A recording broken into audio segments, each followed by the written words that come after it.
quit playing on your phone. We're live. Well, you said to mess around for a couple minutes so people could like get on here. I know. All of our fans. I'm sure they don't want to miss a live video. But I meant we need to talk a little bit so we can get people to watch it. Listen, now, I got like 5 minutes for you for this video, and then that's it. That's all the talking I can handle. I'm really sorry. I have a cold today, and he's super germophobic, so. I'm very sorry. She's sick too. It's gonna bother me. I need like a wall. Right here.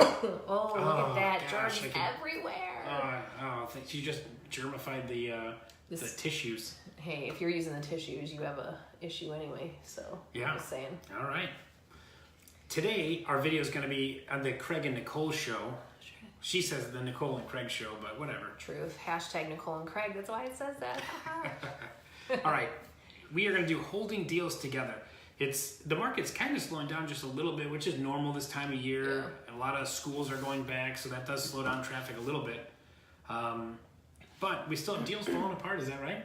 Yeah, I mean, we had 4 this month, I think, and 3 out of the 4 we were just discussing on meeting day were buyer's remorse. So that's one of the topics we're going to talk about. Buyer's remorse. That's a tough one. That's probably the most important one to cover. Mm-hmm. Okay, we are going to give you 5 things about holding deals together. 5 things about it. 5 points of interest. 5 topics. 5 topics. Maybe. Okay, number 5. Don't ignore problems. We see this all the time, like, hey, your client's credit score took a tank, and you're like, oh, it's fine, it'll work itself out. Or the realtor's just ignoring that their seller didn't sign the inspection response back, or whatever it may be. You can't ignore problems. They don't go away. It's just going to fester. That's true. That's true. Don't ignore them where there's smoke. Excuse me. Where there's smoke, there's fire.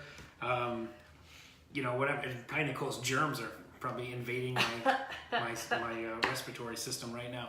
But anyway, where there's smoke, there's fire. If there's problems, address them early and get it figured out. Yeah. I think that kind of leads us into number 4. Number 4. Now this one's going to sound weird. What is? Is it though? I don't know. Yeah. Sometimes you just have to let the deal die. Sometimes they're not going to make it. No. Don't prolong it. Rip the Band-Aid off. Call the other agent. Let them know the reasoning. You're really sorry. I think a lot of realtors don't like to do this because they feel like it tarnishes their reputation. And honestly, I think, in my opinion, I respect a realtor for doing that, and I would rather them call to tell me that the deal is dead versus me finding out 2 days before closing. Yeah, I think sometimes you just gotta let it go. Sometimes a rookie agent or a rookie lender, they mean the best. They have the best intentions. They're trying to hold this deal together. But for one reason or other, some things will just, release the seller. Let's get that property back in the market. Have the buyer, if they can, go buy something else. Yeah. If it's going to fall apart, the faster the better. Yeah, for sure. All right, number 3. This one's going to be our longest one. This one is handling buyer's remorse. I think to start this off, and I think the biggest thing that happens are inspection issues. Would you agree with that? Yeah, probably. Okay. Minus, of course, the buyer going out and like financing furniture or buying a car after they got the offer accepted. Fun. But setting expectations is the number one thing. Talk to them up front about this. Tell them, hey, listen to your lender. Your lender's going to tell you don't buy anything on credit. Listen to them. Don't buy anything on credit. It's simple.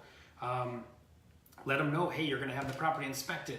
There might be problems, but work through them. We have to give the seller the opportunity to correct problems, right? And I think the big thing is letting your buyer know what a maintenance issue is versus a major issue. Hi, Jessica, and my mom. I was waiting so you could keep talking. Yeah,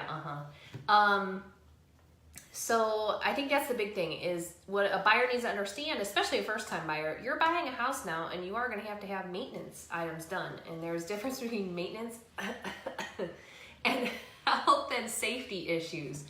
And I think if you set that expectation early and let the buyer know what the differences are, that helps a lot. I think so. I would say another thing too, as an agent, a lot of us have our buyers set up on automatic searches and stuff like that. Mm-hmm. As soon as they get an offer accepted on something, turn that search off. Stop sending them homes, I'm really bad about that. I don't do that, and I've actually had clients ask me, like, can you turn it off? Because they keep thinking there's another home, grass is greener on the other side kind of thing. Yep. Definitely.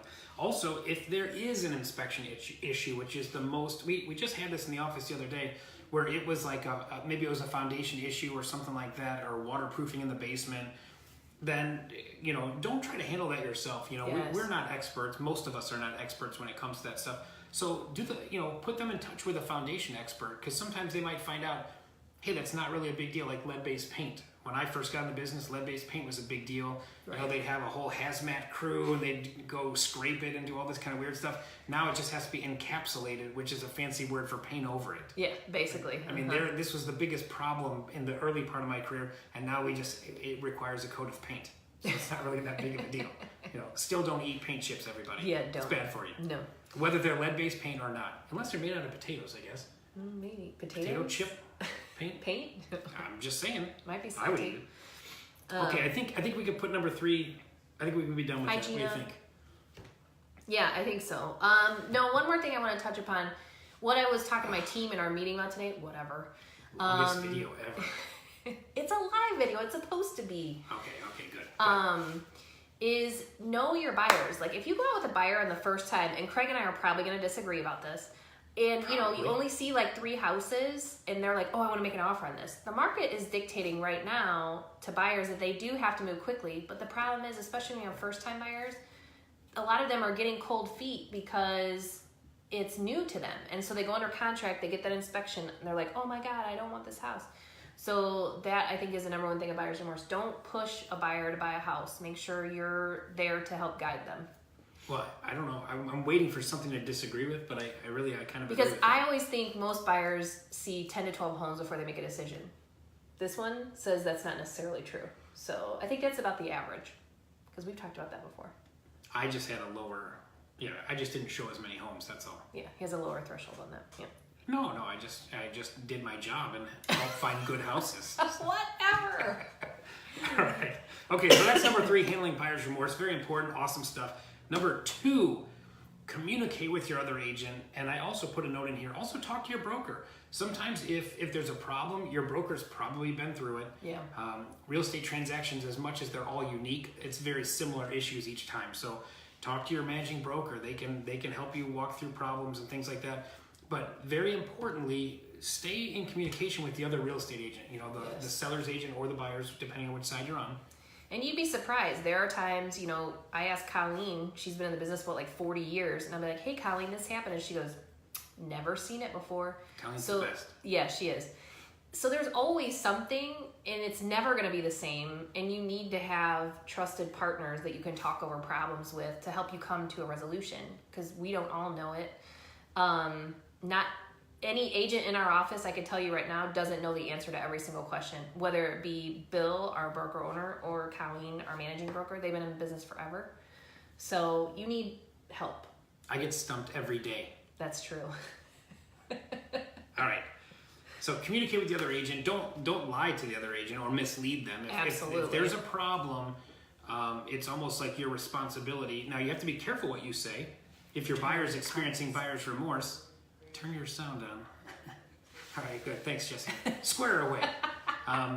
If your buyer is, like, let's say they are experiencing buyer's remorse in your opinion, no one ever says that. Like, I have buyer's remorse, Craig. Yeah, I'm thinking about not purchasing this home.